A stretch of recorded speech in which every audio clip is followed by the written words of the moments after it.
Palois Sud Radio. Le coup de gueule de Philippe David.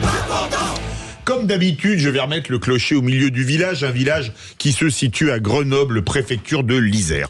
Pourquoi Grenoble ?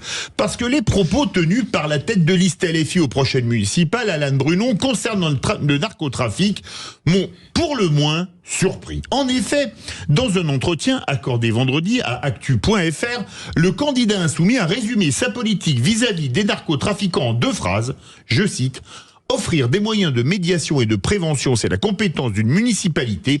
Mon équipe n'aura pas vocation à faire la chasse aux dealers. Fin de citation.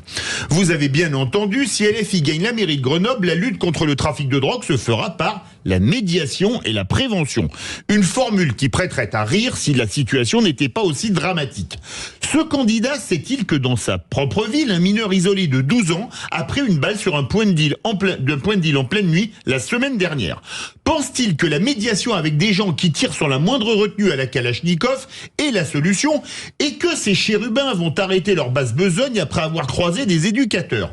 Pense-t-il qu'à Marseille, les tueurs à gages qui ont assassiné de sang-froid Mehdi Kessassi en raison du combat de son frère n'auraient pas commis cet acte inqualifiable s'il y avait eu plus de médiation et de prévention? Médiation, prévention, cette politique aussi angéliste que neuneux a mené certains quartiers dans le mur et la France avec. On nous parle de guerre contre le narcotrafic, mais mène-t-on une guerre en discutant avec des gens qui ne respectent rien et qui n'ont de toute façon aucune envie de discuter tant leur commerce est lucratif? On espérerait de tous les maires de France qu'ils soient sur la ligne guerre aux trafiquants plutôt que ne pas faire la chasse aux dealers. Malheureusement, ce n'est pas le cas pour le plus grand bonheur des réseaux mafieux. On imaginait difficilement un maire pire qu'Éric Piolle à Grenoble, mais il va nous falloir peut-être revoir notre copie.